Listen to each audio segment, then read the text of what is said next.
Jason Chaffetz is a former Utah congressman and Fox News contributor. Jason, you heard me reacting there. I want to get your reaction now. So the mayor says, let's take away the guns. They're doing, you know, if you're going to make a traffic stop, they're doing all sorts of things on the ground. Just your top line reaction to what's breaking off in Brooklyn Center, Minnesota right now.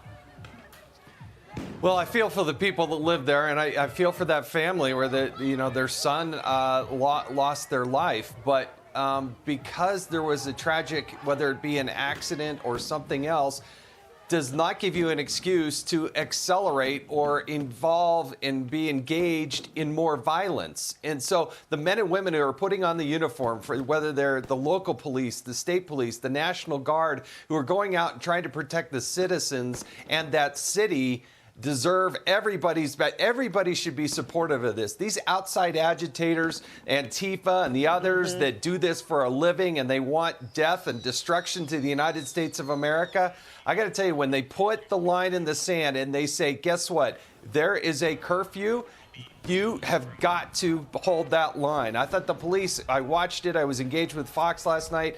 I thought they did a pretty good job, but I think this is going to accelerate. I worry that with the trial that's going on, each night is going to get progressively worse, and the police have got to be able to take control. I don't think disarming the police is going to solve that problem.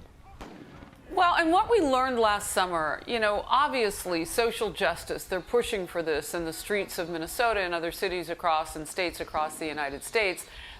Peaceful protesting, one thing, but what we learned over the summer was once you say, oh, we're not going to call it rioting, we're not really going to punish many people, that actually is what incites more of it. Yeah, exactly. I think what police are looking at, what these communities are looking at, when they tolerate it, when they let it go, guess what? Those people don't just take an inch, they take a foot. And then it continues on. I mean, we watched in the Pacific Northwest, it just continues on and on and on. And that's not what the community wants. These are a very small group of people. But you know what? When Kamala Harris last summer was bailing these people out, they're not just protesters, okay? The protesting is about as American as it gets. But it doesn't mean that you get to involve violence and attacking police officers. But just last summer, Kamala Harris was bailing these people out as fast as she could to get them back out onto the streets. And you have a congresswoman who literally yesterday is telling people that she wants to not only dismantle police, she doesn't want incarceration. She doesn't want any consequence to the lawlessness that we see out on the streets. All right, we'll move to this. Prominent Democrats are distancing themselves, actually, from what's going on. And, you know, I do want to talk a little bit about what that means going forward. But before we do, we're getting some breaking news. Forgive me, Jason, so I want to get your comments on this, too. And I'm going to ask our team to show us what that is. Okay, we're having a little bit of communication problem here, Jason. I apologize. Let's go back to prominent Democrats distancing themselves from progressives like Rashida Tlaib, who we've been listening to this week, who is demanding an end to all policing. And Congresswoman Alexandria Ocasio-Cortez says the system is, quote, indefensible, as fellow squad member Ayanna Pressley revives calls to defund the police. So the squad now unified on this idea of take away their money and we don't even need police. But party leaders say they still believe legislation can reform the system. Look, we all know we have to root out systemic bias in law enforcement, and we feel the best way to do that is the Justice in Policing Act. That's not the president's view. The president's view is that there are necessary, outdated reforms that should be put in place. He also believes that there is a forum for putting in place legislation, the George Floyd Act, that can help put many of these necessary reforms in place. I am not in the camp that says, we should disrespect police. We should reform police, but police are necessary. Others are saying that Wright's death shows police actually need more funding and better training, while Senator John Kennedy says critics are driven by prejudice.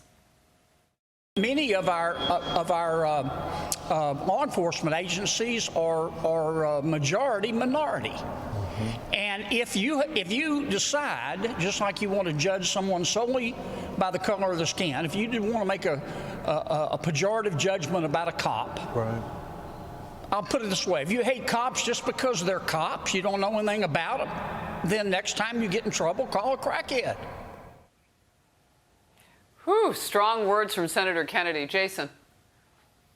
Yeah, as only Senator Kennedy can say it. I wish the Democrats had taken up what Senator Tim Scott put forward, which was the Justice Act.